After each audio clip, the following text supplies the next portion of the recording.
स्वागत है story universe में। खाली बंदा पंजाबी कहानी हिंदी में। खालिद फरहाद धारीवाल। मुल्ला जी दीगर की नमाज पढ़ाकर हटे तो दो आदमी जोसेफ को लेकर हाजिर हो गए। आम दिनों की बनिस्बत आज मस्जिद का अहाता लोगों से भरा हुआ था। जोसेफ को देखकर वहां मौजूद हरेक का चेहरा चमक उठा। लगता था जोसेफ अभी अभी नहाकर आया है, क्योंकि उसके बालों में से पानी की बूंदें टपक रही थीं। वह बैठ गया तो मौलवी ने बात शुरू की। क्या तू वाकई इस्लाम कबूलना चाहता है? हाँ, जोसेफ ने पूरी दृढ़ता के साथ प्रश्न का उत्तर दिया।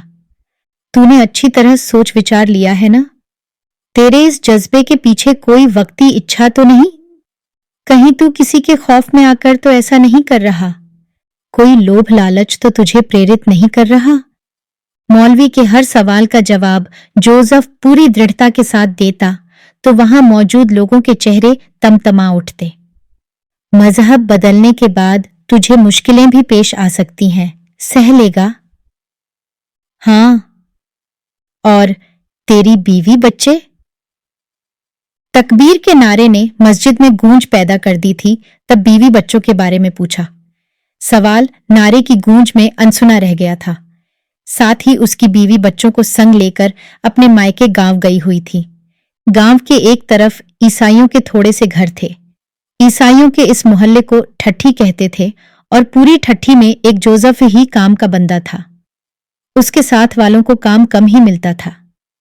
एक दिन कर लिया और 4 दिन खाली निठले जोसेफ जवानी के समय से पिपली वालों का सेपी बंटाईदार चला आ रहा था, और आज के समय में जब ज्यादातर खेती मशीनी हो गई है, फिर भी पिपली वालों ने उसको जवाब नहीं दिया था। दोनों पक्षों के मिलने जुलने से जमींदार का काम धंधा अच्छा चल रहा था। हर छमाही के बाद जोसेफ को इस काम के बदले में साल भर के खाने लायक अनाज जुड़ जाता था, और वह उसी में खुश था। वह मेहनती बंदा था और धोले बालों की उम्र में भी जान मारकर काम करने का उद्यमी। उसकी घरवाली जेनियाब दमखम वाली बीवी थी। एक साथ 2-2 बोहल अनाज की ढेरी लगाकर भी नहीं हाँफती थी। 4 बच्चों के साथ उनका आंगन भरा लगता था। देर बाद मिली औलाद में सबसे बड़ा सीमोइल 8 साल का था। फिर साल साल के अंतर पर डेनियल, जेम्स और पतरस थे। देखने में कभी भी जोसेफ मजदूर नहीं लगता था, बल्कि कई बार फीके पिपली वाले की रिश्तेदारी से आए लोग फीके के साथ खेतों में काम करते हुए जोसेफ को चौधरी क्या हाल है तेरा कहकर बुलाते थे। उनके लिए तो खेतों में काम कर रहा वह भी कोई जाट जमींदार ही होता। पराये व्यक्ति को जोसेफ और फीके का अंतर तब पता चलता जब घर से रोटी लेकर आई। फीके की घरवाली थोड़ा हट कर बैठे जोसेफ को सालन रोटी पर ही रखकर मेंढ पर पकड़ा देती, और फीका लस्सी वाली बटलोई को मुंह लगाकर पीने के बाद बाकी बची हुई लस्सी को जोसेफ के हाथों की बनी ओक में उलटा देता। कई बार ऐसे मौकों पर हास्यास्पद स्थिति में जोसेफ अपने बड़ों के हवाले से बताता कि पीछे 4थी पीढ़ी में वे भी मुसलमान ही हैं। मेरे परदादे से कोई कत्ल हो गया था और अंग्रेज राज में उसने फांसी से बचने के लिए इस्लाम को त्याग कर ईसाई मजहब धारण कर लिया था। साफे के साथ लस्सी वाले हाथ पोंछते हुए जोसेफ बात आगे बढ़ाता। वैसे तो वह फांसी चढ़ने से बच गया, पर अपनी पुश्तैनी विरासत से हाथ धो बैठा, और उसके भाइयों ने उसके मजहब त्यागने का लाभ उठाते हुए उसको जायदाद में से बेदखल कर दिया था, और तब से ही जमींदारों के कामगार लगे आ रहे हैं। जोसेफ से कई बार सुनी इस बात को लोगों ने एक कथा कहानी से ज्यादा कुछ नहीं समझा था, मगर यह बात थी सच। ईसाई हुआ जोसेफ का परदादा सामाजिक तौर पर ईसाई कम्युनिटी में ऐसा फंसा था कि फिर वह उससे बाहर नहीं निकल सका था, और उसके मरने के बाद उसकी औलाद पक्की ईसाई हो चुकी थी, जो पुश्त दर पुश्त गांवों में किसी न किसी तौर पर अपने पुश्तैनी पेशे के साथ जुड़ी आ रही थी, जिसकी एक मिसाल जोसेफ भी था। एकाएक इसी जोसेफ के मन में मुसलमान बनने की इच्छा उठ खड़ी हुई थी, और अब वह मस्जिद में मौलवी के पास बैठा उसके सवालों के जवाब दे रहा था। अच्छी तरह सोच ले, तू जिस मजहब में आने वाला है इसमें से फिर वापसी मुमकिन नहीं। कहीं कल को तेरे मन में आए। वह पहले से ही यह सब सोच विचार कर ही मस्जिद में आया होगा, पर फिर भी मौलवी ने अपनी ओर से जब अच्छी तरह ठोक बजाकर जोसेफ से पूरी तरह पक्का करवा लिया तो उसको पश्चिम की ओर मुंह करके बिठा दिया। जोसेफ को यूं बैठा देख मस्जिद में मौजूद लोग एकदम चुप हो गए। वे सारे अब सोच रहे थे कि किबला रुख बैठे जोसेफ की तारें कहीं दूर किसी पवित्र धरती के साथ जुड़ रही हैं। लोगों पर अजीब सा असर हुआ था। पढ़ कलमा। मौलवी ने चुप तोड़ी। ला इलाहा इला अल्लाह। वे धीरे धीरे एक एक लफ्ज पढ़ने लगे। ला इलाहा इला अल्लाह। जोसेफ भी उनके पीछे पीछे पढ़ रहा था। नारा तकबीर कलमा खत्म हुआ तो वहां मौजूद लोगों में से किसी एक ने ऊंची आवाज लगाई। अल्लाहू अकबर की गूंज में इस बार नई आवाज भी शामिल थी, जोसेफ की अपनी आवाज। मुबारक मुबारक।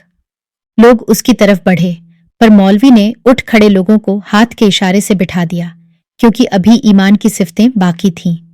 जोसेफ ने अमिन तो बिला से लेकर तस्दीक बिल क्लब तक मौलवी के पीछे पीछे पढ़ा और यह पढ़ने के बाद अब वह पूरा मुसलमान बन चुका था। मुबारक मुबारक। लोग जोसेफ को मुसलमान बनने की बधाई दे रहे थे। इसके बाद मौलवी ने थोड़ा वाज किया जिसमें उन्होंने बताया कि जोसेफ अब उनका दीनी भाई बन चुका है और यह रिश्ता खून के रिश्ते से कहीं बढ़कर है। आखिर में उन्होंने तवारीख में से इस्लामी भाईचारे की कुछ मिसालें भी दीं। वे लोग जिन्होंने एक उम्र जोसेफ को अपने करीब नहीं लगने दिया था अब उसको गले लग लग कर मिल रहे थे। हर किसी में उसके लिए प्यार और अपनापन था। लोग उसको अपने साथ मिलकर खाने की दावत दे रहे थे। वही लोग जिन्होंने सदा उसको अपने खाने से एक फासले पर रखा था।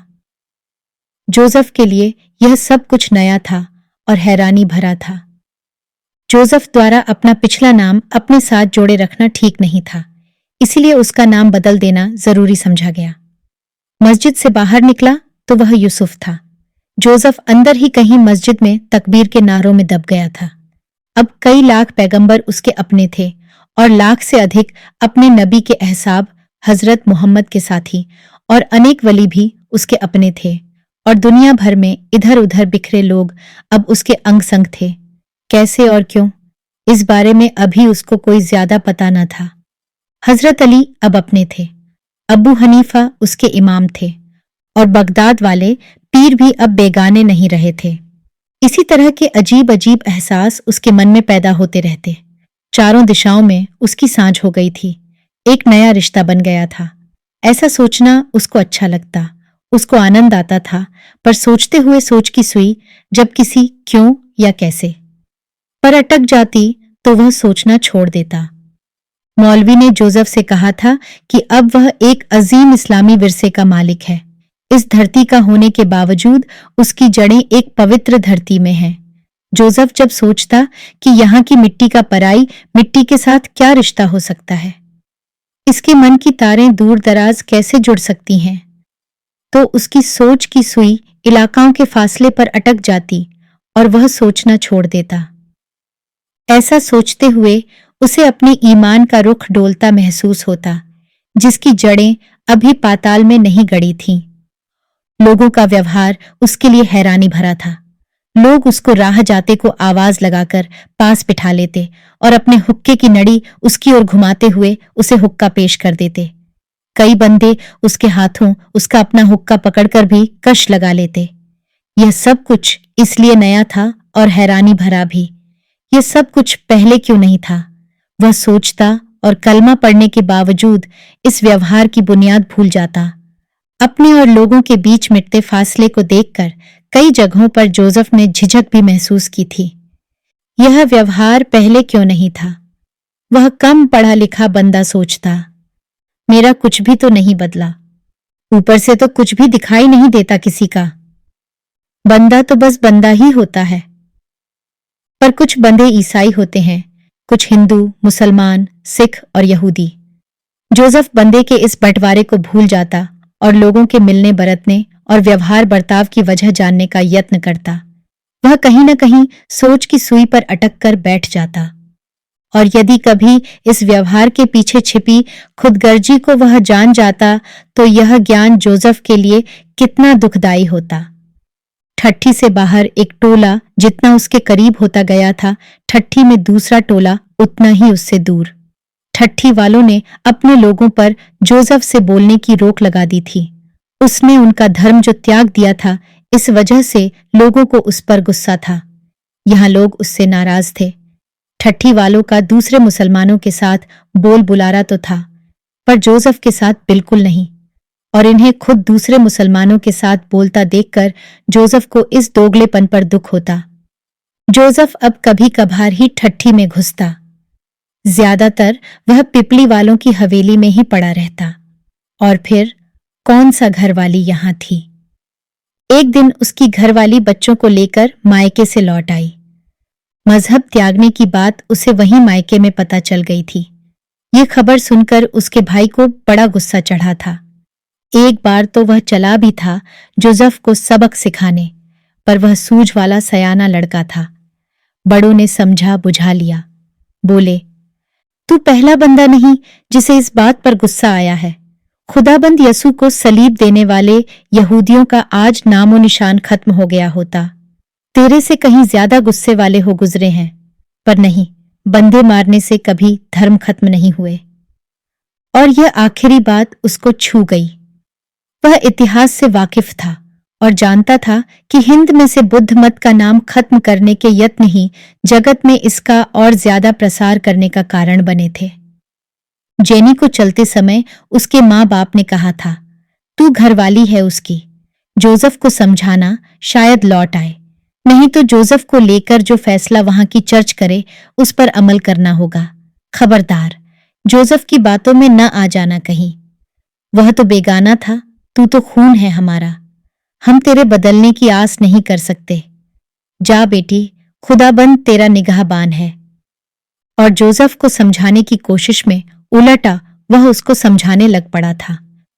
रब को किसी ने नहीं बांटा, असल तो मनुष्यता है। कभी कभी वह बहुत सयानी बातें कर जाता, परंतु जेनी ने थक हारकर मिशनरी को जा कहा, इस पर मेरी किसी बात का कोई असर नहीं होता। आज मिशन के लोग उसके आंगन में आए बैठे थे।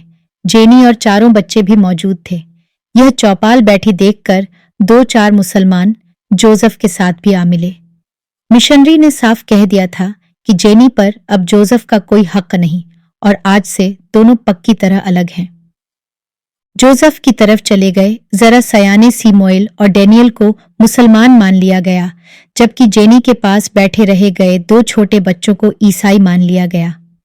अगर ठट्ठी में जेम्स और पतरस को प्यार करने वाला एक से बढ़कर एक वहां मौजूद था, तो ठट्ठी से बाहर सीमोएल और डेनियल के लिए भी मोह रखने वालों की कोई कमी नहीं थी। इन दोनों बच्चों को मौलवी शहर के किसी मदरसे में छोड़ आए थे, जहां विश्वास है कि वे सीमोएल और डेनियल, इस्माइल और दानियाल हो गए होंगे। ईसाई और मुसलमान बच्चों का यह बंटवारा और व्यवहार बच्चों की अक्ल से बाहर था। बच्चों पर तो इसका बुरा असर पड़ना ही था, खुद जोसेफ पर भी इसका बुरा प्रभाव पड़ा। एक ही कोख से जन्मे बच्चों का एक दूसरे के लिए ममनुआ, वर्जित होना जोसेफ को बड़ा दुख था। घर वाली जगह जोसेफ ने जेनी को दे दी थी, पर वह कुछ दिन अपनी बहन के घर रहकर बाद में अपने मायके लौट गई थी। खुली आंखों के सामने बिखर गए परिवार को जोसेफ ने बाद में बंद आंखों से कई बार एकमैक करके देखा। सूरज की रोशनी में जुदा हुए एक घर के सदस्य सपने में दिए की लौ में इकट्ठा होते। ख्वाब में वह बच्चों को अक्सर आदम का किस्सा सुना रहा होता। जोसेफ ने अब सोचना कुछ ज्यादा ही कर दिया, इसलिए उसकी सोच की सुई भी ज्यादा ही अटकने लगी। पिपली वालों की हवेली में लेटा हुआ वह सोचता रहता, और जब सुई अटक जाती तो वह सोचना छोड़ देता। वह फिर सोचता, सुई फिर अटक जाती और वह सोचना बंद कर देता। उसको कई बार नींद ही ना आती। यदि कभी आंख लग जाती तो उसको अजीब से सपने आते। एक रात उसने सपने में देखा कि जेनी रसोई में रोटियां पका रही है। बच्चे चूल्हे के इर्द गिर्द बैठे तवे पर से रोटी उतरने की प्रतीक्षा कर रहे हैं। रोटी चंगेर में पड़ने से पहले ही बच्चों ने उसे लपक लिया और जिसके हाथ में जो बुरकी आई उसे लेकर दौड़ पड़ा। तभी दानियाल ने पतरस को थप्पड़ दे मारा और चीखता हुआ बोला, हाथ न लगा, मेरी रोटी भ्रष्ट कर दी पलीते।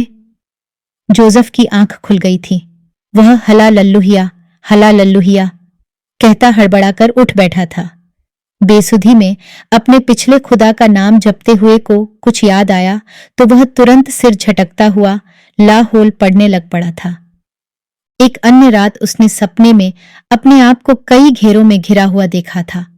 वह ख्वाब में इन दुविधाओं में से बाहर निकाल कर राह खोज रहा था। जब चल चलकर वह हाँफ गया तो फिर उसने इन घेरों को फांदने का यत्न किया था। उसने छलांग लगाई तो उसका हाथ मुंडेर पर जा पड़ा, पर तभी किसी ने उसकी टांग को अपनी बाहों में दबोच लिया था। तभी जोसेफ की नींद खुल गई थी। उसने देखा उसकी सांस फूली हुई थी और उसकी एक टांग चारपाई से नीचे लटक रही थी। काफी समय बाद किसी दिन त्योहार पर गांव आई जेनी का जोसेफ को पता लगा। उसने जेनी को किसी तरह लंबरदारा की हवेली के पिछवाड़े रात को शिरीष के पेड़ के नीचे मिलने की गुजारिश की। तय के समय से पहले ही वे शिरीष के पेड़ के नीचे आ बैठा और हवा में घुली शिरीष के पुष्पों की मीठी सुगंध सांसों के जरिए अंदर भरता रहा। लंबी प्रतीक्षा के बाद उसने अपनी ओर एक साया बढ़ता देखा तो वह उठकर खड़ा हो गया। वह जेनी ही थी जो अब उसके पास आ खड़ी हुई थी। उनके बीच चुप का एक पहाड़ खड़ा था, हिमालय बराबर पहाड़। जेनी चुप के पहाड़ पर से एक पत्थर लुढ़का। हां, उसी पहाड़ के कुएं में से आवाज आई, तू लौट क्यों नहीं आती? तू भी पीछे लौट आ। एक बार फिर पसर गई चुप को जोसेफ की आवाज ने तोड़ा, जेनी, हां, याद है तुझे? क्या? जब फादर ने तेरी बाह मेरे हाथ में पकड़ाते हुए कहा था कि जिस रिश्ते में तुम आज बंध गए हो वह एक अटूट रिश्ता है, किसी एक के तोड़ने की कोशिश के बावजूद भी, और जीते जी अब तुम एक हो। हां, याद है। फिर आज वह रिश्ता क्या हुआ? वो रिश्ता जोसेफ और जेनी के बीच था और अब तू यूसुफ है। मेरा कुछ भी नहीं बदला। देख, मैं वही बंदा हूं। जेनी, मेरे दिल में आज भी तेरे लिए उतना ही मोह है जितना पहले था। जोसेफ ने आगे बढ़कर जेनी का हाथ पकड़ना चाहा, जो उसने झटक दिया। जेनी दाएं हाथ की उंगली से सीने पर सलीब बनाती हुई बोली, मैं जोसेफ को जानती हूं, यूसुफ को नहीं। और फिर अंधेरे में गुम हो गई। जोसेफ धरती में जैसे गड़ गया। कितनी ही देर अड़ोल खड़ा सोचता रहा। सोच की सुई जोसेफ और यूसुफ के बीच के फर्क पर आकर अटक गई, पर वह फिर भी सोचता रहा। यूसुफ में गुम हुए जोसेफ को खोजता रहा और फिर इसी खोज में खुद भी कहीं गुम हो गया। सवेरे गांव वालों ने देखा वह पागल हो चुका था। अब वह न मुसलमान था न ही ईसाई। ठठी में और ठठी के बाहर वह अब दोनों पक्षों के लोगों के लिए एक जैसा था, क्योंकि पागल न ईसाई होता है न ही मुसलमान। वह तो पागल ही होता है, बस एक खाली खाली सा बंदा। आशा करते हैं कि यह कहानी आपको बहुत पसंद आई होगी। ऐसी और कहानियां सुनने के लिए जुड़े रहिए हमारे चैनल स्टोरी यूनिवर्स के साथ। धन्यवाद।